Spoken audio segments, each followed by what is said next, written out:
نحمدہ و نصلی علی رسولہ الکریم اما بعد فاعوذ باللہ من الشیطان الرجیم بسم اللہ الرحمن الرحیم قال اللہ تعالی المال والبنون زینۃ الحیاۃ الدنیا والباقیات الصالحات خیر عند ربک ثوابا وخیر عملا صدق اللہ العظیم رب اشرح لی صدری ویسر لی امری واحلل عقدۃ من لسانی یفقہوا قولی واجعل لی وزیرا من اہلی آمین یا رب العالمین۔ پچھلی کلاس میں ہم نے دو باغوں والے شخص کا واقعہ پڑھا اور اس کے بعد انسانی زندگی کے بارے میں ایک مثال دی گئی تھی، وہ بھی ہم نے دیکھی۔ آگے بڑھنے سے پہلے ہم یہ دیکھ لیتے ہیں کہ یہ جو مثال بیان کی گئی تھی دو باغوں والے شخص کی، اس کا پس منظر کیا تھا، اس کی حکمت کیا تھی۔ اصل میں اس سے پیچھے آپ جائیں گے تو آپ کو یاد ہوگا کہ ہم نے یہ پڑھا تھا کہ اللہ کے نبی صلی اللہ علیہ وسلم کو مخاطب کر کے کہا گیا تھا کہ یہ جو غریب صحابہ ہیں ان کو آپ اپنے سے دور نہ کریں، اپنی نگاہیں ان سے نہ پھیریں، اور جو صبح و شام اللہ کو پکارتے ہیں آپ ان کو اپنے آپ سے دور نہ کریں۔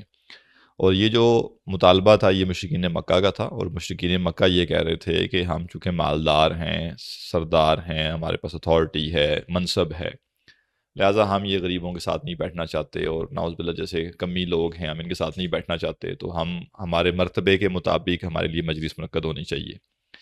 اور ان کو یہ زوم تھا کہ چونکہ ہمارے پاس مال و دولت ہے لہٰذا ہمارا کوئی خاص سٹیٹس ہے اور ہمیں ہمارا وہ ڈیو سٹیٹس ملنا چاہیے۔ تو اللہ سبحانہ تعالیٰ نے فوراً سے ایک مثال بیان کر دی، اور مثال بیان کر کے ان کو یہ بات واضح کر دی کہ دیکھو دنیا میں مال و دولت کا ہونا اللہ کی رضامندی کا، اللہ کی خوشنودی کی کوئی علامت نہیں ہے، اور دنیا میں غریب ہونا، مسکین ہونا، یہ کوئی اللہ کے دھتکارے ہوئے ہونے کی علامت نہیں ہے۔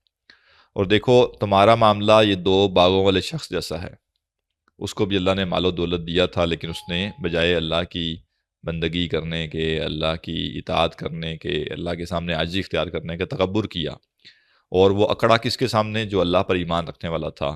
بالکل ہو بہو یہی کام تم بھی کر رہے ہو، اور تمہیں اللہ نے مال و دولت جو دیا تھا بجائے اس کے کہ تم اس کے ذریعے اللہ سے قریب ہوتے، اللہ کی معرفت حاصل کرتے، تمہیں یہ مال و دولت لے ڈوبا، اور تم آج جو کفر کر رہے ہو اپنی سرداریوں کی بنیاد پر، اپنے مال و دولت کی بنیاد پر کر رہے ہو۔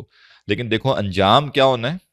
انجام یہی ہونا ہے کہ جیسے یہ مسکین شخص جو تھا، غریب شخص جو تھا، جو مومن تھا، بالآخر فتح اسی کی ہوئی، اور یہ جو مالدار شخص تھا، باغوں والا شخص تھا، اس کا یہ سب کچھ ملیا میٹ ہو گیا۔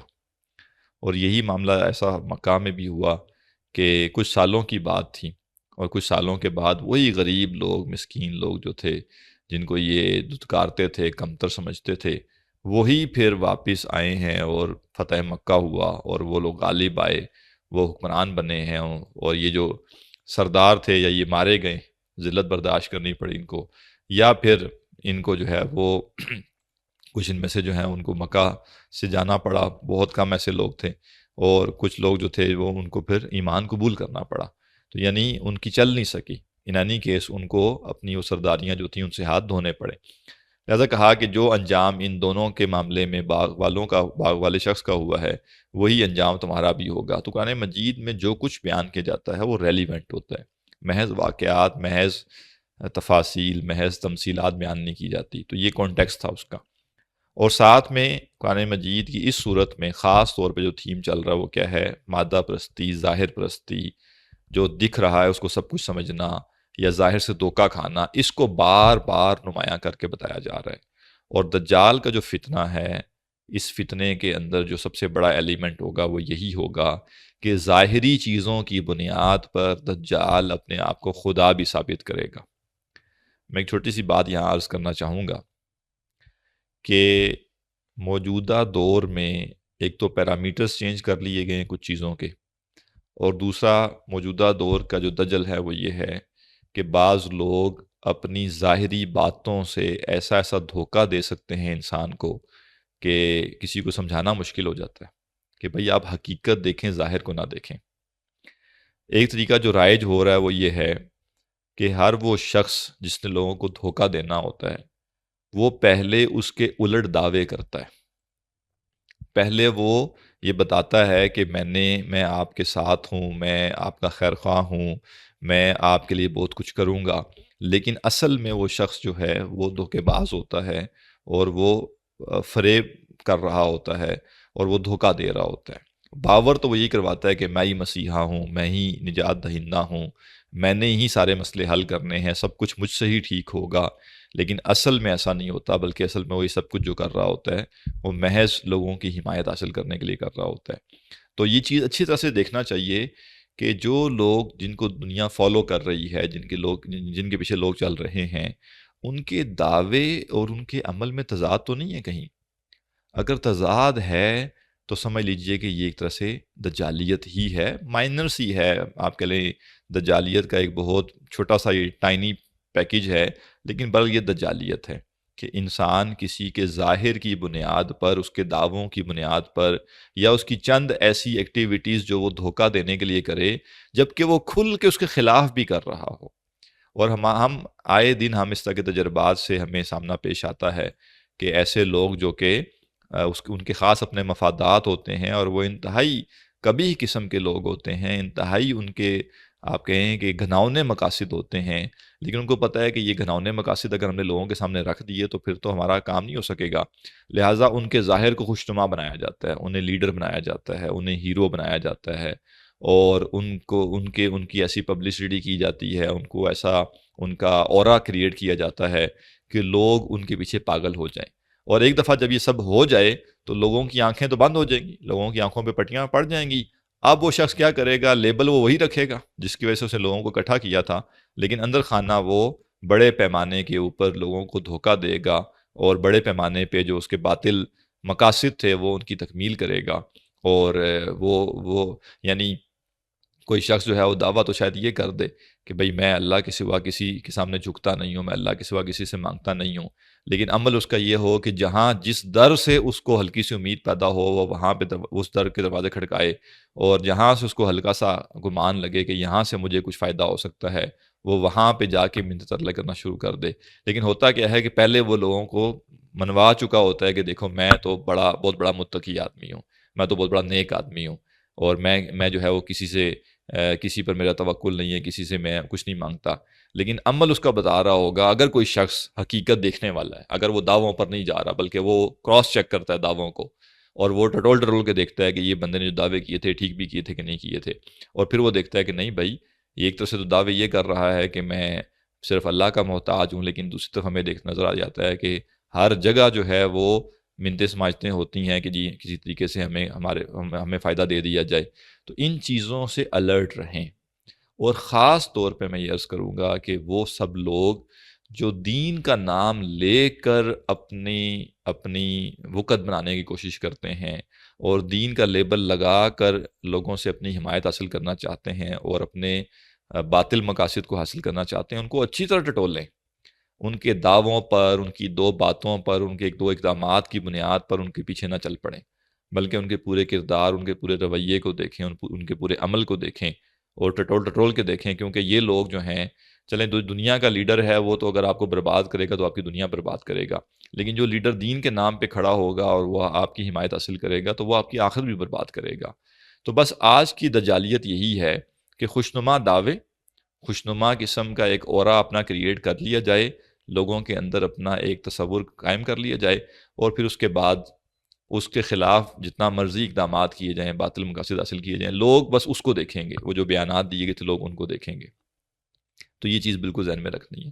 اسی طرح ایک اور نقطہ بڑا اہم ہے کہ حق و باطل کے پیرامیٹرز چینج کیے جا رہے ہیں، کسی چیز کے صحیح اور غلط ہونے کے معیار کو ہی بدلا جا رہا ہے، اور وہ کیا ہے؟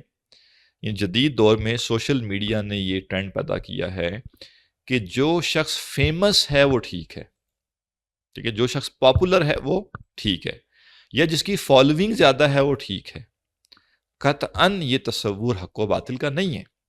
قرآن و سنت ہمیں کہیں یہ نہیں بتاتا کہ جس شخص کی فالوئنگ زیادہ ہو، جس شخص کی شہرت زیادہ ہو، جس شخص کی ناموری زیادہ ہو، وہ شخص صحیح بھی ہے، حق پر بھی ہے۔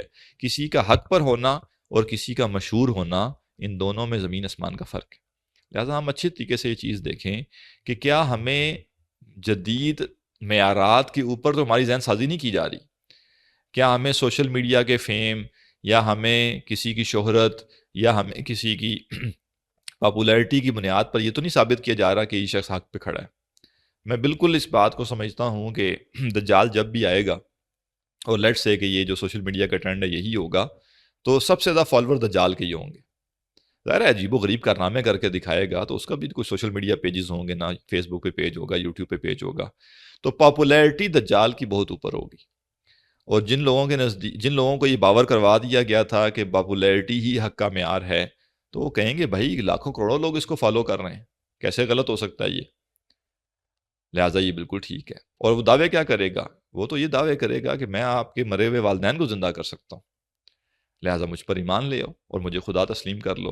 اور وہ دھوکہ دیکھتے ہوئے کچھ کر کے بھی دکھائے گا، کچھ ایکٹیویٹیز جو ہے وہ جنوں کے ذریعے کر کے بھی دکھائے گا. لہٰذا ایمان کی حفاظت کرنی ہے تو اپنے جذبات کو تھام کے رکھیے اور اپنا نظریہ، اپنا ویژن قرآن سے لیجئے، اور بھیڑ چال کے پیچھے نہ چلیے. جو ہوا جس طرف چل رہی ہے اس طرف نہ چلیے، کیونکہ حالات بہت مخدوش ہیں، بالکل بھی اچھے حالات نہیں ہیں.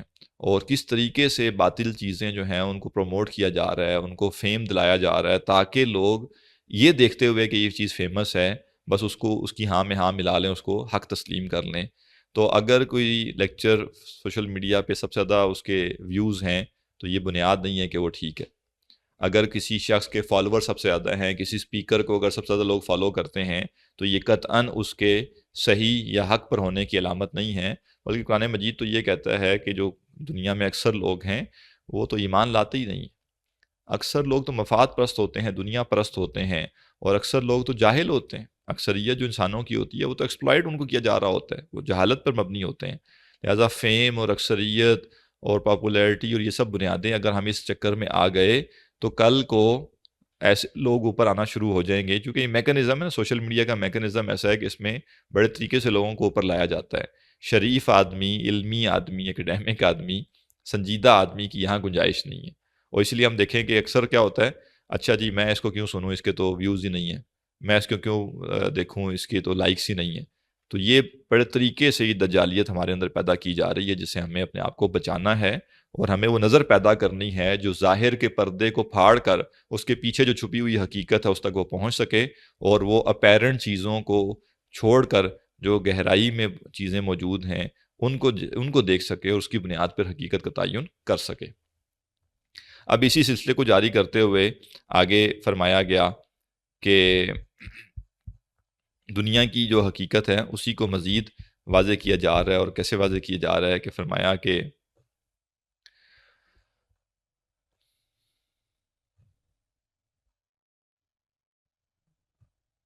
المال والبنون زینت الحیات الدنیا، مال اور بیٹے دنیا کی زندگی کی زینت ہیں.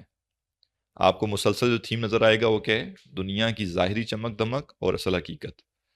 دنیا میں جو اصل حقیقت ہے وہ کچھ اور ہے، اور جو چیزیں نظر آتی ہیں، دکھائی دیتی ہیں، اٹریکٹیو ہیں، ان میں اٹریکشن ہے، وہ کچھ اور ہیں. تو فرمایا کہ دو بڑی چیزیں جس کے پیچھے لوگ دنیا میں بھاگتے ہیں وہ مال اور بیٹے. اور جو بھی معاشرہ ہو، برل بیٹوں کی ایک خاص طرح کی اس میں ویلیو ہمیں نظر آتی ہے. اور آج کل کے دور میں تو خیر جدید دنیا نے یہ کیا ہے کہ جس بنیاد پر لوگ بیٹوں کو ترجیح دیتے تھے وہ بنیاد عورتوں کے ساتھ بھی جوڑ دی. ظاہر ہے بیٹے کماتے تھے اور بیٹوں کی کمائی سے اس کا جو اس خاندان کا سوشل سٹیٹس ہوتا تھا وہ چینج ہوتا تھا. تو لہٰذا آج جدید دنیا نے یہ کہا کہ بھائی بیٹا ہو یا بیٹی ہو سب کمائی پہ لگ جائیں تاکہ جو ہے وہ زیادہ سے زیادہ پیسہ کمایا جا سکے. اور اب تو بعض جگہوں پہ بیٹیوں کے لیے کمانا آسان ہو گیا، بیٹوں کے لیے کمانا مشکل ہو گیا. لیکن مقصود جو بتانا ہے یہاں پہ شاید میں وہ کیا ہے کہ جو مال ہے اور بیٹے ہیں، جو ہائیلی اٹریکٹیو چیزیں ہیں دنیا کی، ان کے بارے میں ذہن میں رکھو کہ یہ کامیابی کی علامت نہیں ہے، یہ نصیب والا ہونے کی علامت نہیں ہے، بلکہ کیا ہے؟ یہ دنیا کی زندگی کی زینت ہیں. یہ وہ اٹریکشن کا باعث ہیں جس کو اٹریکشن یہ پیدا کی گئی دنیا میں تاکہ دیکھا جائے کہ کیا تم اس اٹریکشن کے پیچھے اپنی زندگی گزارتے ہو یا اس اٹریکشن کی حقیقت جان کر اس کو بس اپنی زندگی کی ایک ضرورت تک محدود رکھتے ہو اور اپنی زندگی کسی مقصد کے لیے گزارتے ہو.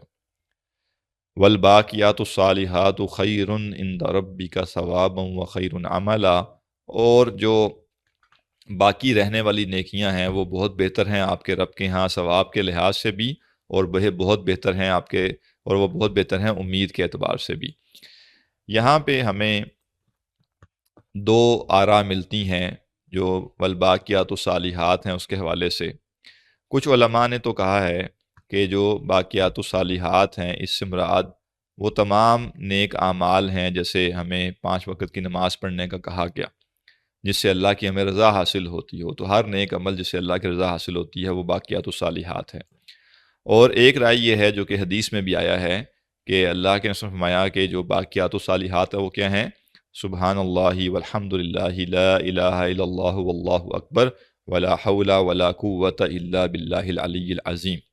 یہ جو کلمات ہیں، کیونکہ جو سب سے جامع کلمات ہیں ذکر کے، اللہ کی یاد کے، وہ سب اس میں جمع ہیں.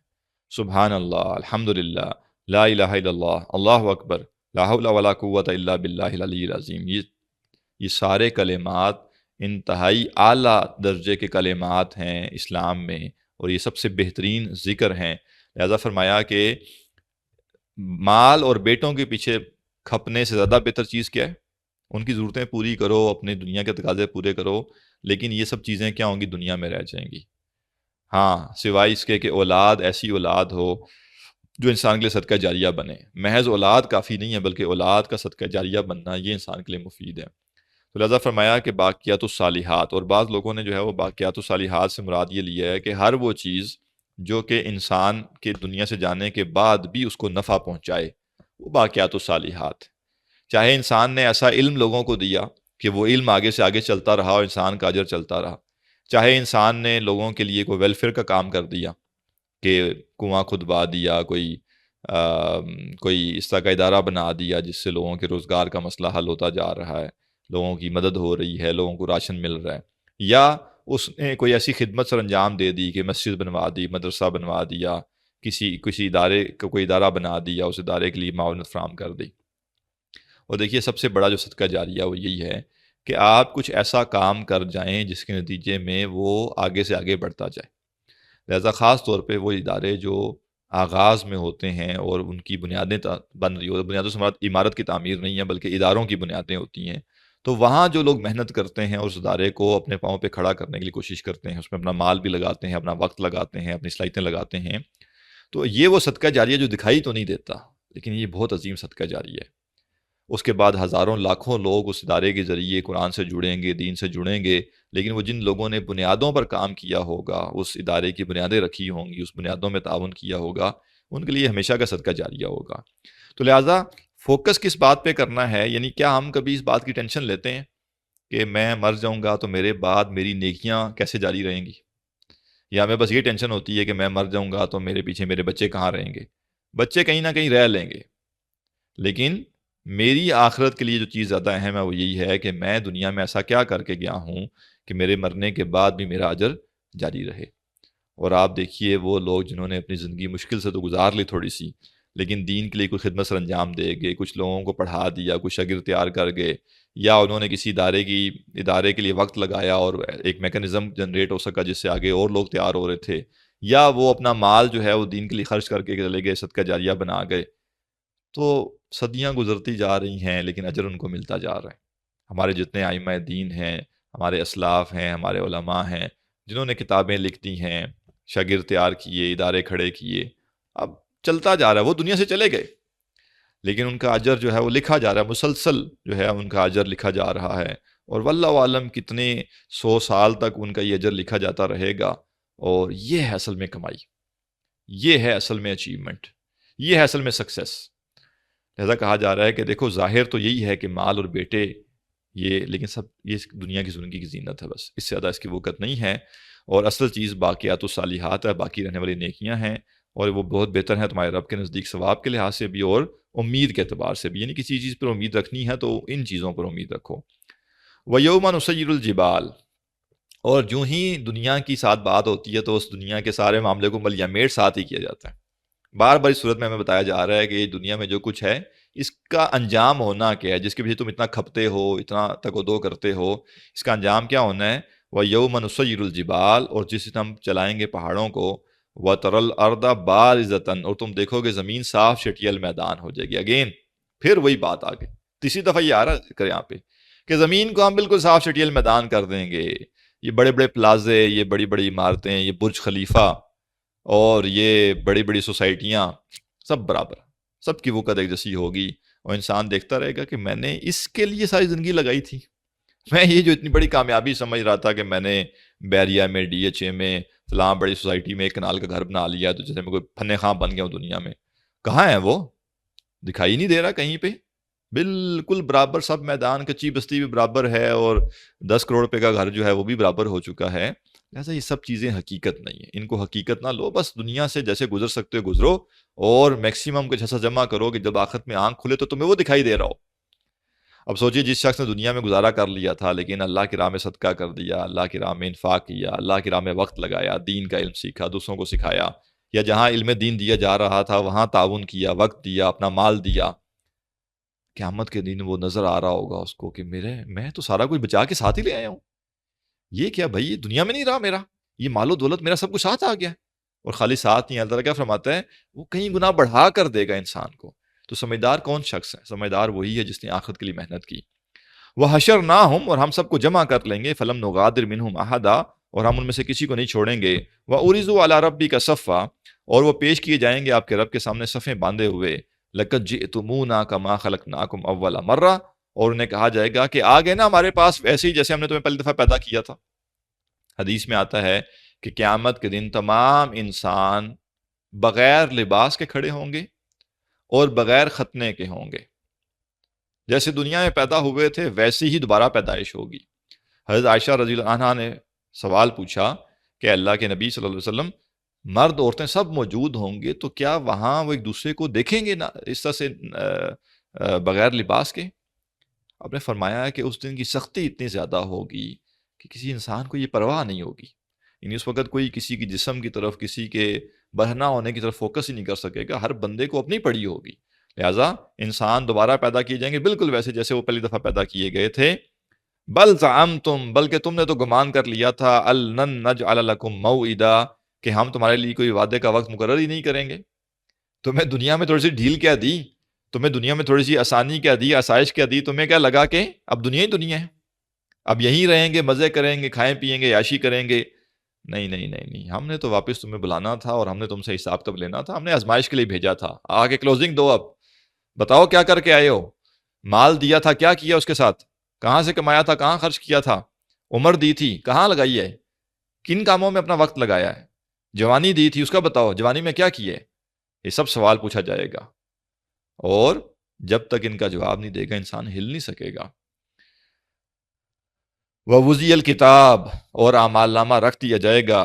فَتَرَى الْمُجْرِمِينَ مُشْفِقِينَ مِمَّا فِيهِ، تم دیکھو گے جو مجرم ہوں گے وہ ڈر رہے ہوں گے اعمال نامے سے، ابھی وہ بند پڑا ہوا ہے، ابھی جو ہے وہ اس سے کھولا نہیں گیا، لیکن وہ ڈر رہے ہوں گے۔ کیوں ڈر رہے ہوں گے؟ کیونکہ ان کو پتا ہوگا جو کرتوت وہ کر کے آئے ہیں، ان کو پتا ہوگا آخرت کی تو تیاری کوئی نہیں کی، آخرت کو تو ہم نے بس ایسے ہی ڈالا ہوا تھا کہ کچھ ہلکا پھلکا چلو ہو گیا سو ہو گیا، رسمن کبھی کبھی آخرت کے لیے بھی کچھ کر لیا۔ ہم نے تو توانائیاں دنیا میں کھپائی تھی، ہم نے تو دنیا تعمیر کی تھی، ہم نے تو دنیا میں دنیا کی چیزیں اچیو کی تھی اور دنیا کی کامیابی حاصل کی تھی، یہاں تو ہمارے لیے کچھ نہیں ہے۔ لہذا بندے کو پتا ہوگا اس کے اعمال نامے میں کیا کچھ ہے، کیا کرتوت وہ کر کے آیا، دنیا میں کیسی زندگی گزار کے آیا ہے۔ تو مجرم جو ہوں گے وہ ڈر رہے ہوں گے کہ نہ ہی کھلے تو بہتر ہے، کسی طرح جان چھوٹ جائے ہماری، کسی طرح درگزر کر دیا جائے، کسی طرح معافی مل جائے۔ وَيَقُولُونَ، اور وہ کہیں گے، یا ویلتنا، ہائے ہماری شامت، ما لی ھذا الکتاب، کیسا اعمال نامہ ہے، لا یغادر صغیرۃ ولا کبیرہ، نہ یہ کوئی چھوٹی بات چھوڑتا ہے نہ کوئی بڑی بات چھوڑتا ہے۔ دنیا میں جو ہم نے کیا ایک ایک لمحے کا حساب اس کتاب میں درج ہے، کوئی چیز سکپ نہیں ہوئی۔ جن کو دنیا میں ہم لائٹ سمجھ کے لائٹلی لیتے رہے اور وہ کام کرتے رہے، وہ بھی اس میں مینشن ہے، اور دنیا میں وہ نیکیاں جو کہ ہم نے معمولی سمجھ کے کی تھی وہ بھی مینشن ہے، چاہے برائی معمولی سمجھ کے کی ہے، چاہے اچھائی معمولی سمجھ کے کی ہے، مینشن سب کچھ ہے، ہر چیز درج ہے۔ اس دن بندے کو اندازہ ہو رہا ہوگا، یہ جو میں نے وقت لگایا، یہ جو میں نے کام کیا تھا، کاش میں یہ نہ کرتا، اس کے بغیر میری دنیا گزر سکتی تھی، میرا کام چل سکتا تھا، یہ میں نے کیوں کیا، یہ میں نے اپنا وقت کیوں ضائع کیا۔ تو مجرم کہیں گے کہ یہ کیسی کتاب ہے کہ جو نہ کوئی چھوٹی بات چھوڑتی ہے نہ کوئی بڑی بات چھوڑتی ہے، الا احصاها، مگر ہر بات اس کتاب میں شمار کر کے رکھی گئی ہے۔ ووجدوا ما عملوا حاضرا، اور جو کچھ انہوں نے عمل کیا ہوگا وہ اسے موجود پائیں گے، پورا ریکارڈ ان کے سامنے رکھ دیا جائے گا کہ تم یہ کر کے آئے، تم یہ کر کے آئے۔ آج کل ایک انداز چل رہا ہے نا کہ موٹر وے پہ جب انسان کا چلان ہوتا ہے تو جب اس کو بتایا جاتا ہے کہ بھئی آپ اتنی سپیڈ پر گاڑی چلا رہے تھے، تو اگر کوئی کہے نہیں نہیں جی میں تو نہیں چلا رہا تھا، تو فوراً سے نکالیں گے ٹیب اور اس کو تصویر دکھائیں گے اس کی، یہ آپ کی گاڑی ہے، یہ آپ کا ہی نمبر پلیٹ ہے گاڑی کی، ہاں یہ ہمارا کیمرہ ہے، فلاں مقام پہ اس کیمرے نے آپ کی تصویر لی ہے اور یہ اتنی سپیڈ آپ کی تھی۔ تو قیامت کے دن انسان نے جو اعمال کیے ہوں گے، جو کرتوت ہوں گے، وہ سب اس کے سامنے رکھ دیے جائیں گے۔ ڈینائی کیسے کرے گا؟ کہہ ہی نہیں سکے گا کہ نہیں ایسا نہیں تھا، ویسا نہیں تھا۔ بالکل ہر چیز کلیئرٹی سے اس کے سامنے رکھی جائے گی۔ وَوَجَدُوا مَا عَمِلُوا حَاضِرًا، اور وہ پائیں گے جو کچھ انہوں نے کیا تھا اپنے سامنے موجود۔ وَلَا يَظْلِمُ رَبُّكَ أَحَدًا، تمہارا رب کسی پر کچھ بھی ظلم نہیں کرے گا۔ انسان کو وہاں وہی ملے گا جو انسان دنیا میں کر کے گیا تھا، جو یہاں بویا تھا وہ وہیں کاٹنا ہے، جو یہاں کر کے گئے تھے اسی کا نتیجہ وہاں پہ انسان کو ملے گا۔ پرچہ یہاں حل کر کے گئے تھے نا، بس اس پرچے کا ایگزیکٹ رزلٹ ملے گا، اس میں کوئی کسی قسم کی ظلم و زیادتی نہیں ہوگی۔ اب یہاں سے قصہ آدم و ابلیس شروع ہو رہا ہے، اور قصہ آدم و ابلیس قرآن مجید میں 7 مرتبہ دہرایا گیا ہے، اور ان 7 مرتبہ میں سے 2 مرتبہ تو سورہ بنی اسرائیل اور سورہ کہف میں اکٹھا آ گیا، یعنی 2 صورتیں ساتھ ساتھ ہیں اور دونوں میں ساتھ ساتھ آ گیا۔ قصہ آدم و ابلیس میں کچھ حکمتیں ہیں ہمارے لیے، جن حکمتوں کی وجہ سے قرآن مجید نے اس کو 7 دفعہ دہرایا ہے، اور وہ باتیں ہمارے ذہن میں راسخ کرنا چاہتا ہے قرآن مجید، جو اس قصے کو پڑھ کر سامنے آتی ہیں۔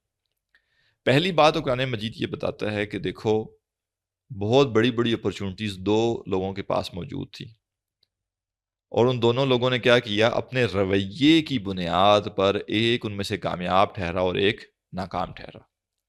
لہٰذا یہ اپرچونٹیز دنیا میں ہم سب کے پاس آتی رہتی ہیں، اصل میں ہم بیہیو کیسے کرتے ہیں، رسپونڈ کیسے کرتے ہیں، یہ طے کرتا ہے کہ ہم اس اپرچونٹی کو اویل کر رہے ہیں یا اس کو ضائع کر رہے ہیں۔ دوسری بات قصہ آدم و ابلیس میں یہ بتائی گئی ہے کہ انسان اگر حسد کا شکار ہو جائے، تکبر کا شکار ہو جائے، تو اس کی تمام تر صلاحیتیں، اس کا تمام تر پوٹینشل اس کے حق کے بجائے اس کے خلاف استعمال ہونا شروع ہو جاتا ہے۔ لہٰذا یہ جو نفرتوں کے سودے ہیں، یہ جو دشمنیوں کے سودے ہیں، یہ آپ کو برباد کرنے کے علاوہ کچھ نہیں چھوڑتے۔ وہ لوگ جن کی کل فوکس جن کا یہی ہے کہ فلاں یہ کر گیا، فلاں وہ کر گیا، فلاں ایسا برا ہے، فلاں ویسا برا ہے، جن کو ایک دفعہ چڑ ہو جائے، کسی سے حسد پیدا ہو جائے، پھر وہ اپنی زندگی میں ہی نہیں دیکھتے کہ انہوں نے کیا کرنا ہے، ان کی صلاحیتیں کس کام کے لیے، وہ ہر وقت اسی پہ لگے رہتے ہیں کہ فلاں ایسا ہے، فلاں ایسا ہے، فلاں ایسا ہے۔ تو حسد اور تکبر ایسے امراض ہیں کہ اس انسان کو جو بلندیوں پر پہنچ سکتا تھا، اس کی وہ ساری توانائیاں کھپیں گی تو صحیح، لیکن پستیوں میں جانے کے لیے۔ لہٰذا کبھی بھی زندگی کو اس طرح سے ریئیکشنری نہ بنائیے کہ آپ کی زندگی کسی کے حسد میں، کسی کو نیچا دکھانے میں، کسی سے آگے بڑھنے میں گزر رہی ہو، بلکہ زندگی گزارنی ہم نے اللہ کی بندگی میں، اللہ کے قرب کو تلاش کرتے ہوئے، اللہ سے قریب ہوتے ہوئے۔ دنیا میں ہمارے ساتھ اچھے واقعات بھی پیش آئیں گے، برے واقعات بھی پیش آئیں گے، اچھے لوگوں سے بھی واسطہ پڑے گا، برے لوگوں سے بھی واسطہ پڑے گا، دوست بھی ملیں گے، دشمن بھی ملیں گے، لیکن یہ سب ہماری زندگی کی ڈائریکشن طے نہ کریں۔ ان سب کے ہاتھوں میں ہم نے اپنی زندگی کے لگامیں نہیں دینی۔ کسی سے نفرت کی بنیاد پر ساری زندگی اس کے خلاف گزار دی جائے، کسی سے بغض کی بنیاد پر ساری زندگی اس کو نقصان پہنچانے کے لیے گزار دی جائے، یہ کوئی گھاٹے کا ہی سودا ہے، اس میں کوئی فائدہ نہیں ہے۔ ابلیس جو ہے وہ چونکہ تکبر کا شکار ہوا، حسد کا شکار ہوا، لہٰذا اس نے وہ تمام تر صلاحیتیں جس نے اس کو اتنے بلند مقام تک پہنچایا تھا کہ وہ اللہ کے ہاں پہنچ چکا ہوتا، فرشتے جو مقرب فرشتے ہیں ان کے ہاں موجود ہوتا تھا، وہ حسد کی وجہ سے اور تکبر کی وجہ سے کتنا پست سے پست ہوا کہ سب سے بڑا عذاب جو کل مخلوقات میں سے کسی کو دیا جائے گا وہ ابلیس کے حصے میں آئے گا۔ تو یہ کیا ہے؟ حسد اور تکبر کے نقصانات۔ پھر تیسری بات یہاں یہ بتائی گئی کہ کوتاہی، غلطی دونوں سے ہوئی ہے، ابلیس نے بھی غلطی کی ہے اور آدم سے بھی خطا ہوئی ہے، لیکن انسان اور ابلیسیت میں، یعنی انسانیت میں اور ابلیسیت میں فرق کرنے والی جو چیز ہے وہ غلطی کو تسلیم کر لینا ہے۔ ابلیس نے غلطی تسلیم نہیں کی، لہٰذا راندہ درگاہ ہوا اور بدبختی اس کا مقدر بنی۔ حضرت آدم نے غلطی تسلیم کر دی، اللہ سے مطالبہ کیا کہ اللہ مجھے وہ کلمات سکھا دے جس سے میں تجھ سے معافی مانگ سکوں، اور معافی مانگ لی اور اپنی اصلاح کر لی، تو اللہ نے ان کو نبی بنا دیا، اور تمام انبیاء جو ہیں وہ ان کی نسل سے آئے۔ تو کتنا بڑا فرق ہے غلطی کو تسلیم کرنے اور نہ کرنے میں۔ کسی بھی سٹیج پر زندگی میں ہمیں یہ محسوس ہو کہ ہمارا کوئی رویہ، کوئی عمل، کوئی طرز ٹھیک نہیں تھا، تو بجائے اس کے کہ اب لوگ کیا کہیں گے، اب عمر ہو گئی ہے، اب یہ ہو گیا، وہ ہو گیا، اس کی اصلاح کر لیجئے تاکہ جو باقی زندگی ہے وہ تو خراب نہ ہو، وہ تو ضائع نہ ہو، اس میں کوئی مسئلہ پیدا نہ ہو۔ تو یہ ہے انسانیت کہ انسان غلطی کرے تو اس کو تسلیم کر لے. غلطی ہونا ممکن ہے انسان سے، غلطی پر اصرار، غلطی کو تسلیم نہ کرنا، یہ انسان ہونے کی علامت نہیں، یہ ابلیس ہونے کی علامت ہے. اور کتنی دفعہ یہ ہوگا کہ انسان اگر غلطی تسلیم نہیں کرے گا تو وہ مزید پستی میں ہی جو ہے وہ جاتا رہے گا، مزید پستی کی طرف دھکیلا جاتا رہے گا. لہٰذا غلطی کو تسلیم کرنا، اس کی اصلاح کر لینا اور اللہ سے اس کی معافی مانگ لینا اور آئندہ غلطی سے بچنے کی کوشش کرنا، یہ انسان ہونے کا تقاضا ہے، یہ انسان ہونے کی علامت ہے.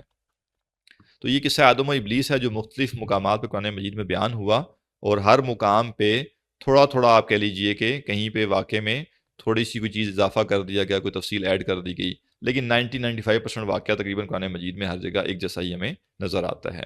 تو قرآن مجید چونکہ یاد دہانی کی کتاب ہے، لہذا قرآن مجید انفارمیشن کے لیے صرف ایک دفعہ چیز بیان نہیں کرتا. جس چیز کی جتنی اہمیت ہوتی ہے اس کو اتنا دہرایا جاتا ہے، اور یہ بتایا جا رہا ہوتا ہے کہ اس بات کو ذہن میں رکھنا کتنا ضروری ہے اور ذہن میں تازہ کرنا کتنا ضروری ہے. فرمایا وَإِذْ قُلْنَا لِلْمَلَائِكَةِ اسْجُدُوا لِآدَمَ، جب ہم نے کہا فرشتوں سے کہ سجدہ کرو آدم کو، فسجدوا، تو سب نے سجدہ کیا، الا ابلیس، سوائے ابلیس کے. کان من الجن، وہ جنات میں سے تھا، ففسق عن امر ربہ، تو اس نے اپنے رب کی نافرمانی کی، اپنے رب کے حکم کی نافرمانی کی. ایک چیز بہت سے لوگوں کو کنفیوژن ہوتی ہے، وہ یہ ہے کہ ابلیس جو ہے یہ جن تھا یا فرشتہ تھا. قرآن مجید کلیئر ہے کہ جن تھا، فرشتہ ہونے کا کوئی سوال ہی پیدا نہیں ہوتا.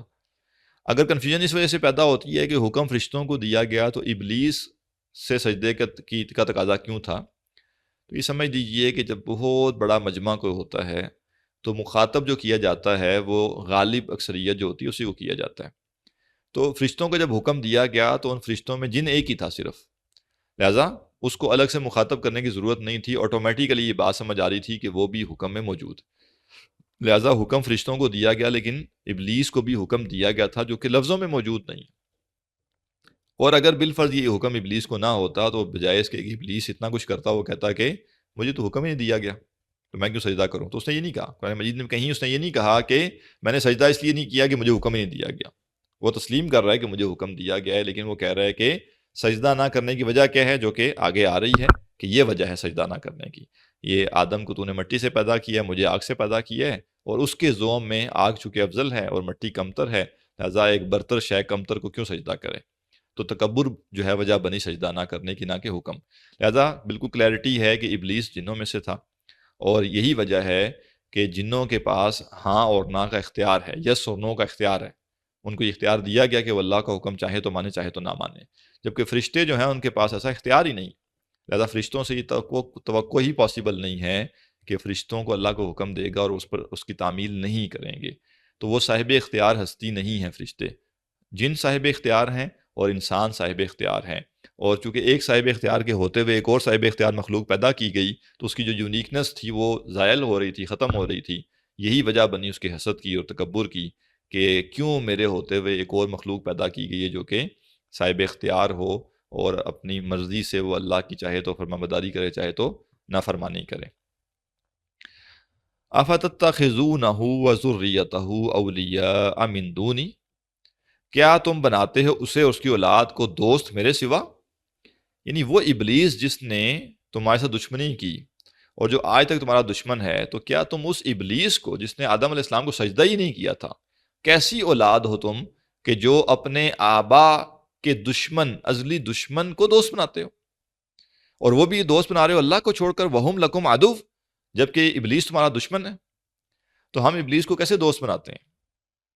ظاہر ہے کہ کھل کے اپنی مرضی سے یا پورے شعور سے تو یہ نہیں کہتا کہ میں ابلیس کو دوست بناتا ہوں، لیکن جب وہ ابلیس کے رستے پر چلتا ہے، ابلیس کے طریقے کو فالو کرتا ہے، ابلیس کے ایجنڈے کی تکمیل میں مددگار بنتا ہے، اپنی پوری زندگی کی روش سے وہ ثابت کرتا ہے کہ میں ظاہراً انسان ہوں، میں ظاہراً آدم کی نسل سے ہوں، لیکن اصلاً میرا رویہ عمل یہ ابلیس والا ہی ہے سارا. تو پتہ چلتا ہے کہ یہ اصل میں ابلیس کو فالو کرتا ہے، یہ ابلیس سے انسپائرڈ ہے، یہ ابلیس کا فین ہے اصل میں. بئس للظالمین بدلا، کیا ہی برا بدل ہے ان ظالموں کے لیے. ما اشہدتہم خلق السماوات والارض، میں نے نہیں گواہ بنایا انہیں آسمانوں اور زمین کی تخلیق کے وقت، ولا خلق انفسہم، اور نہ ہی ان کی اپنی تخلیق کے وقت. جن کو تم پوچھتے ہو اللہ کے سوا، جن کو تم اللہ کے شریک بناتے ہو، کیا جب اللہ نے آسمانوں اور زمین پیدا کیے تھے تو کیا ان کو گواہ بنایا تھا؟ ان کی کوئی وقت تھی؟ یہ کوئی تھے وہاں موجود ان کو دکھا کر بنایا تھا کہ یہ دیکھو یہ آسمان و زمین تخلیق ہو رہی ہے، تم اللہ کے شریک بناتے کیسے ہو؟ کیسے طے کر لیتے ہو؟ کیسے یہ مان سکتے ہو تم کہ یہ اللہ کے شریک ہیں؟ کیا یہ زمین و آسمان کی تخلیق کے وقت موجود تھے؟ کیا یہ اس کے گواہ ہیں؟ کیا یہ اس ٹرانسفر کے وقت، اس ٹرانزیکشن کے وقت موجود تھے؟ یہ موجود تھے وہاں پہ گواہی دینے والے؟ جب ایسا نہیں ہے تو پھر ان کو خدا کے ساتھ برابر کیسے کرتے ہو؟ اور اسی طرح یہ جو جن کو تم خدا بنائے بیٹھے ہو، معبود بنائے بیٹھے ہو، خود جب ان کی تخلیق ہوئی تھی تو ان سے پوچھا گیا تھا کہ تمہیں ہم پیدا کریں یا نہ کریں؟ ان کی کوئی مرضی چلی تھی؟ وہاں پہ کوئی مرضی نہیں چلی تھی، کچھ بھی نہیں ہوا تھا۔ جیسے تم مخلوق ہو ویسے یہ بھی مخلوق ہیں۔ اگر وہ واقعتاً کچھ بزرگوں کے نام پہ انہوں نے اگر بت بنائے ہوئے تو کہا کہ یہ جو جن کے بت بنا کے پوج رہے ہو وہ بھی تمہارے جیسے انسان ہی تھے۔ وَمَا كُنْتُ مُتَّخِذَ الْمُضِلِّينَ عَضُدًا، اور میں بہکانے والوں کو اپنا مددگار بنانے والا نہ تھا۔ یہ بدبخت لوگ جو ہیں، یہ جنہوں نے انسانیت کو گمراہ کیا، تمہیں نعوذ باللہ لگتا ہے یہ اللہ کے ساتھ اس کے شریک ہیں۔ وَيَوْمَ يَقُولُ نَادُوا شُرَكَائِيَ الَّذِينَ زَعَمْتُمْ، اور جس دن وہ کہے گا پکارو میرے ان شریکوں کو جن کے بارے میں تمہیں زوم تھا کہ وہ میرے شریک ہیں۔ اب قیامت کے دن جب انسان جائے گا تو اللہ تعالیٰ کہے گا کہ تم نے میرے شریک بنائے تھے نا، تم ان سے امیدیں لگا کے بیٹھے تھے، تم ان سے دعائیں کرتے تھے، ذرا پکارو ان کو، بتاؤ کہاں ہیں وہ، پکارو انہیں۔ فَدَعَوْهُمْ، تو وہ انہیں پکاریں گے، زندگیاں گزاری ہیں ان کے لیے، چڑھاوے چڑھائے ہیں ان کے آگے، ماتھے ٹیکے ہیں ان کے آگے، اور ان کی خاطر جو ہے مسلمانوں سے جنگیں لڑی ہیں، لہٰذا اب ایک دفعہ پکاریں گے تو صحیح، شاید کوئی آسرا مل جائے، شاید کوئی امید پیدا ہو جائے۔ فَدَعَوْهُمْ، بس وہ انہیں پکاریں گے، فَلَمْ يَسْتَجِيبُوا لَهُمْ، ان کو کوئی جواب نہیں دیا جائے گا، کیونکہ سب باطل تھا، سب دھوکہ تھا۔ وَجَعَلْنَا بَيْنَهُمْ مَوْبِقًا، اور ہم ان کے درمیان ہلاکت کی گھاٹی حائل کر دیں گے۔ یا تو یہ ہو جائے گا کہ اتنا گیپ پیدا کر دیا جائے گا کہ بیچ میں کہ وہ اور ان کے جو معبود تھے جھوٹے، جو دونوں جہنم میں ہیں، وہ ایک دوسرے کو دیکھ بھی نہیں پائیں گے۔ یا یہ ہو جائے گا کہ ایسی بدلی پیدا ہوگی، ایسی نفرت پیدا ہوگی کہ وہ چاہیں گی نہیں دوبارہ کبھی کہ وہ جن کو دنیا میں پوجتے آئے ہیں وہ ان کو اپنی آنکھوں سے دیکھیں بھی۔ کیا حسرت ہوگی انسان کو، زندگی جس کی پوجا میں گزار دی، جہنم میں وہ دیکھ رہا ہے کہ وہ اس کے ساتھ ہی ہے، جس کو خدا سمجھے بیٹھا تھا، جس سے مرادیں مانگتا رہا، جس کے سامنے ماتھے ٹیکتا رہا، وہ اس کے ساتھ جہنم میں اکٹھے۔ کیا حسرت! عذاب، جلنے کا عذاب تو ایک ہوگا، لیکن جو کوفت ہوگی، میں نے کیا کیا دنیا میں، کس کے لیے میں سجدے کرتا رہا، کس کے لیے میں ماتھے ٹیکتا رہا، کس کے میں چڑھاوے چڑھاتا رہا، کس سے امیدیں لگا کے بیٹھا رہا، کس سے مانگتا رہا، میں کس چیز کو کامیابی سمجھتا رہا۔ تو یہ حسرت جو ہے وہ بہت بری حسرت ہوگی اس دن انسان کے لیے۔ وَرَأَى الْمُجْرِمُونَ النَّارَ، اور مجرم لوگ آگ دیکھیں گے، فَظَنُّوا أَنَّهُمْ وَاقِعُوهَا، تو وہ جان جائیں گے کہ اب اس میں ڈالے جانے والے ہیں۔ وَلَمْ يَجِدُوا عَنْهَا مَصْرِفًا، اور وہ نہیں پائیں گے اسے بچنے کی کوئی جگہ۔ وَلَقَدْ صَرَّفْنَا فِي هَذَا الْقُرْآنِ لِلنَّاسِ مِنْ كُلِّ مَثَلٍ، اب ہو سکتا ہے کسی کے ذہن میں یہ بات آئے کہ ان لوگوں نے اتنی بیوقوفی کیوں کی، ان کو پتہ ہوتا، ان کو دنیا میں سمجھ بوجھ ہوتی، یہ اس رستے پہ نہ جاتے، کاش ان کو یہ کلیئرٹی مل جاتی، کاش ان کو سامنے بات واضح ہو جاتی کہ ایسا تو نہیں ہے کہ ان کے سامنے بات واضح ہی نہیں تھی، کہ ایسا تو نہیں ہے کہ ان کو کھول کے بات سمجھائی نہیں گئی تھی اس لیے یہ ناکام ہو گئے۔ تو اللہ فرما رہا ہے وَلَقَدْ صَرَّفْنَا فِي هَذَا الْقُرْآنِ لِلنَّاسِ مِنْ كُلِّ مَثَلٍ، اور ہم تو اس قرآن میں پھیر پھیر کر بیان کرتے ہیں انسانوں کے لیے ہر قسم کی مثالیں۔ ہم نے تو تمہیں پانی سے بھی مثال دی، ہم نے تمہیں نباتات سے مثال دی، ہم نے تمہیں پہاڑوں سے مثالیں دی، ہم نے تمہیں دریاؤں سے مثالیں دی، ہم نے ہر فطری انداز سے تمہیں سمجھانے کی کوشش کی، اور پھیر پھیر کا ایک ہی موضوع ہے، اور وہ کیا ہے؟ دنیا دھوکے کا سامان، ایسا زندگی آخرت کی ہے۔ دنیا میں اللہ کی بندگی کر جاؤ گے تو کامیاب ہوگے، نہ کہ دنیا سمیٹنے پہ لگو گے تو کامیاب ہوگے۔ تو قرآن مجید نے کوئی ہزاروں مضامین کے اوپر تو تفصیل نہیں بیان کی نا، ایمان کی ہی بات کی نا۔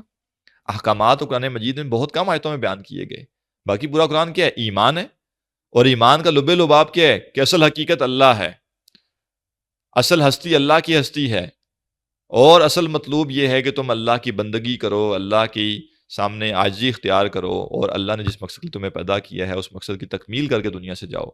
اصل حقیقت آخرت ہے، اصل علم وہ ہے جو انبیاء نے تمہیں آ کر دیا، اصل حقیقت وہ ہے جو تمہیں انبیاء نے بتائی ہے۔ اس بات کو قرآن مجید نے کتنی دفعہ مختلف انداز سے، مختلف پیرایوں سے، مختلف اسالیب سے بیان کیا۔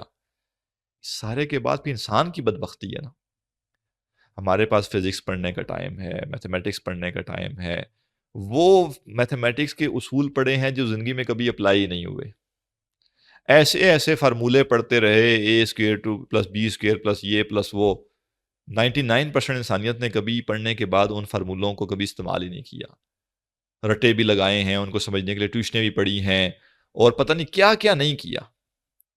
سب چیزوں کے لیے وقت تھا، کمپیوٹر کے اندر اتنا گھس گئے، ہمیں اے آئی کا ہی پتہ ہے کیا ہوتی ہے کیا نہیں ہوتی، دنیا جہاں کا ہمیں پتہ ہے، سیاست کا پتہ ہے، امریکہ کیا کرنے لگا ہے، اسرائیل کیا کرنے لگا ہے، برطانیہ کیا کرنے لگا ہے، روس کیا کرنے لگا ہے، سب کچھ کیا ہے، نہیں کیا تو وہ قرآن جس میں اللہ نے حقائق کو کھول کھول کر مختلف پیرایوں سے، مختلف اسالیب سے، مختلف انداز سے بیان کیا، بہت سی تمثیلات دی، وقت نہیں مل سکا تو بس اس قرآن پڑھنے کا نہیں مل سکا، وقت نہیں مل سکا تو مقصد حیات کو سمجھنے کا وقت نہیں مل سکا، وقت نہیں مل سکا تو اپنی اصل منزل کو پہچاننے کا وقت نہیں مل سکا۔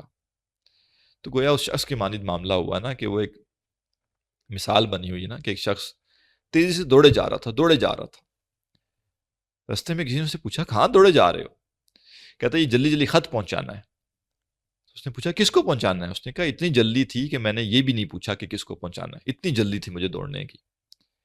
کون سی دوڑ ہے دنیا کی جس میں ہم لگے ہوئے ہیں، کھپ رہے ہیں، بالکل اپنے آپ کو اس میں فنا کیا ہوا ہے، کدھر جانا ہے بھائی، کرنا کیا؟ تو لہٰذا اللہ نے تو اپنی حجت تمام کر دی۔ اللہ سبحانہ وتعالیٰ نے قرآن مجید میں ہر بات کھول کھول کر آسان انداز سے اور فطری اسلوب سے اور دنیا کی ان چیزوں کی مثالیں دی ہیں جس کا مشاہدہ ہر شخص کر سکتا ہے، جس کو ہر شخص سمجھ سکتا ہے۔ قرآن مجید واضح کر دیا، ہدایت واضح کر دی۔ اب بھی کوئی شخص اس کو نہیں سنتا، نہیں پڑھتا، نہیں سمجھتا تو وہ پھر بدبخت ہے، وہ جائے پھر جہنم میں، پھر جلے جا کے۔ زبردستی تو کسی کو جنت میں نہیں ڈالا جا سکتا نا، جنت تک پہنچانے کے تمام راستے پیدا کیے گئے، تمام ہدایات انسان کو دے دی گئی اور بالکل اس کو واضح کر دیا گیا۔ اب وہ کہے کہ نہیں میں زبردستی جاؤں گا، تو زبردستی نہیں، فیصلہ انسان کا ہے، طے خود انسان نے کرنا ہے کہ وہ جنت میں جانا چاہتا ہے یا جہنم میں جانا چاہتا ہے۔ وَقَانَ الْإِنسَانُ أَكْثَرَ شَيْءٍ جَدَلًا، لیکن انسان تمام مخلوقات سے بڑھ کر جھگڑالو ہے۔ یہ معاملہ ہے انسان کا کہ تمام تر دلائل کے باوجود کیا ہے، نئے نئے آرگومنٹس نکال کے لے آتا ہے۔ نہیں ہم نے پڑھنا ہے تو کس کا پڑھیں، کس فرقے کا پڑھیں؟ بھائی کسی ایک کا پڑھ لو، کیا کسی ایک کا پڑھ کے دیکھا ہے؟ نہیں نا، پڑھنا ہی نہیں ہے، میں سیدھا کہوں نہیں پڑھنا، کس فرقے کا پڑھیں؟ کیا میں آپ کو بتا دوں گا تو آپ پڑھیں گے؟ نہیں نا، تو پھر سوال کیوں کیا جا رہا ہے؟ کہاں سے شروع کریں، کیسے کریں، کیوں پڑھنا ضروری ہے؟ کیا دنیا کا علم بھی جو ہے اس کا بھی فائدہ نہیں ہے؟ 10,000 حجتیں انسان نکال کے لے آتا ہے۔ اصل میں مسئلہ کیا ہوتا ہے؟ کہتے ہیں میں تو عیاشی کرنی دنیا میں، مجھے کیوں یہ سکھایا جا رہا ہے کہ میں قرآن پڑھوں، اپنی زندگی تقویٰ کے ساتھ گزاروں، اپنی زندگی احتیاط کے ساتھ گزاروں، محنت سے مال کما کے دوسروں پر خرچ کروں؟ نہیں، مجھے نہیں چاہیے۔ اندر سے تو یہ ہے، اوپر سے پھر حجتیں نکال رہا ہوتا ہے، ایسے آرگومنٹ نکال رہا ہوتا ہے جو اس کے اصل میں آرگومنٹ ہوتے نہیں، جو اس کی اپنی وہ اصل میں اس کا مسئلہ ہوتا نہیں ہے۔ وہ یہ پتہ کیسے چلتا ہے کہ وہ مسئلہ حل کر دیا جائے کہ وہ آگے بڑھے گا؟ جیسے میں نے کہا نا، یہ اکثر لوگوں نے مذاق بنایا ہوا ہے کہ جی دین پڑھنا ہے، کس سے پڑھیں، کس فرقے کے پاس جا کے پڑھیں؟ کیا آپ نے کبھی واقعتاً سیریس ہو کے تگودو کی ہے یہ جاننے کی کہ کس سے پڑھنا ہے؟ آپ گئے ہیں تو 3-4 اداروں میں، آپ نے لوگوں سے جا کے پوچھا ہے کہ کیا پڑھاتے ہیں کیا نہیں پڑھاتے؟ آپ نے سمجھنے کی کوشش کی ہے کہ مختلف جو گروہ ہیں، مختلف فرقے ہیں، یہ ان میں سے کون بہتر ہے؟ نہیں نہ کیا۔ اس کا مطلب کیا ہے؟ ہاں، آپ کو پرواہ ہی نہیں، مسئلہ ہی نہیں، آپ کو اس چیز کی ضرورت ہی محسوس نہیں ہوتی۔ میرے پاؤں میں اگر جوتا نہ ہو اور مجھے زمین کی جو گرمائش ہے وہ پاؤں کو تنگ کر رہی ہو، تو جب میں بازار جاؤں گا تو میں یہ نہیں کہوں گا کہ یہاں تو 8 دکانیں ہیں جوتوں کی، اب میں تو کنفیوز ہو گیا ہوں میں کس سے لوں، سب کہہ رہے ہیں ہمارے پاس اوریجنل جوتا ہے، لہٰذا میں لیتا ہی نہیں ہوں، میں ننگے پاؤں ہی چلوں گا۔ ہوگا کبھی ایسا؟ نہیں ہوگا، کیونکہ وہ جو روڈ کی تپش ہے نا وہ پاؤں کو جھلسا رہی ہے۔ اسی طرح اگر مجھے لگے نا کہ علم دین کے بغیر میری آخرت نہیں سنور سکتی، مجھے پڑھنا ہی پڑھنا ہے، مجھے سمجھنا ہی سمجھنا ہے قرآن کو، تو اب میں در بدر کی ٹھوکریں کھاؤں گا، ایک جگہ جاؤں گا، دوسری جگہ جاؤں گا، تیسری جگہ جاؤں گا، لیکن میں ڈھونڈ لوں گا جگہ، میں پہنچ جاؤں گا اس جگہ تک جہاں مجھے لگے گا کہ ہاں یہ لوگ صحیح دین پڑھاتے ہیں۔ اسی طرح ایک عجیب تماشا لوگوں نے بنایا ہوا ہے، جب ان سے مطالبہ کریں کہ بھائی آگے بڑھو، دین کی کوئی خدمت کرو، دین کے لیے کچھ کرو، پہلے مولوی جمع کیوں نہیں ہوتے؟ کوئی ایک آیت بتائیے قرآن مجید کی، کوئی ایک حدیث بتائیے جو یہ بتاتی ہو کہ آپ کی دینی ذمہ داریاں آپ پر تب عائد ہوں گی جب مولوی جمع ہو جائیں۔ یہ کون سا بہانہ ہے کہ مولوی پہلے جمع ہو جائیں؟ آپ نے کیا کروانا ہے مولویوں سے جمع کر کے؟ آپ کے ذمے جو کام ہے دین کا آپ وہ کریں، آپ کے بس میں، آپ کے دائرہ اختیار میں جو چیزیں ہیں آپ اس کو پورا کریں۔ مولوی سب جمع ہو جائیں گے تو کیا پھر میں لوگوں کو یہ کہوں گا کہ آؤ دین پڑھو، آؤ قرآن پڑھو؟ مولویوں کے جمع ہونے کے بعد میں لوگوں کو یہ سکھاؤں گا کہ قرآن کا ترجمہ ہی پڑھنا ہے، قرآن کی تفسیر بھی پڑھنی ہے، حدیث بھی پڑھنی ہے، سیرت بھی پڑھنی ہے، اس کا مولویوں کے جمع ہونے سے کیا تعلق ہے؟ لیکن اصل بات کیا ہے کہ بس کرنا نہیں ہے، لہٰذا اور جی مولوی جمع نہیں ہوتے آپس میں، اور جی کس سے پڑھیں، کس فرقے سے پڑھیں، یہ سب لیم ایکسکیوزز ہیں، اور جس کا یہ ایکسکیوز واقعی ہوتا ہے پھر وہ تگ و دو کرتا ہے، جاتا ہے، لوگوں سے ملتا ہے، سوال جواب کرتا ہے، چیزیں پڑھتا ہے، اور فیصلہ کرنے کی کوشش کرتا ہے کون ٹھیک ہے کون نہیں۔ یا اگر کسی کو یہ پریشانی ہے کہ علماء جمع کیوں نہیں ہوتے تو وہ پھر کھپے گا علماء کو جمع کرنے کے لیے نا، دین لوگوں کو قریب لانے کے لیے محنت کرے گا، ملے گا جا کے لوگوں سے، ان کو ایک دوسرے کے بارے میں پازیٹیو بات بتائے گا، ان کے اندر جو نیگیٹو خیالات ہیں ایک دوسرے کے بارے میں ان کو دور کرنے کی کوشش کرے گا، اگر وہ سیریس ہے، اگر وہ سنجیدہ ہے۔ اور اگر نہیں ہے تو جب اس کو دین کی دعوت دی جائے گی وہ اس طرح کا کوئی آرگومنٹ لے کر اور آگے نکل جائے گا۔ اللہ تعالیٰ فرما رہا ہے کہ وَقَانَ الْإِنسَانُ أَكْثَرَ شَيْءٍ جَدَلًا، لیکن انسان تمام مخلوقات سے بڑھ کر جھگڑالو ہے۔ یہاں پہ ہم بس 2 منٹ کا ایک پاز لیتے ہیں اور اس کے بعد انشاءاللہ ہم آخری جو تیسری کلاس ہے آج کی اس کو انشاءاللہ شروع کرتے ہیں۔ مجھے اندازہ ہے آج کی کلاس کافی لمبی ہو گئی ہے، اللہ تعالیٰ آپ کو اجر دے، ہمت کریں استقامت کے ساتھ، انشاءاللہ ہم تیسری کلاس بھی اس طرح مکمل کرتے ہیں۔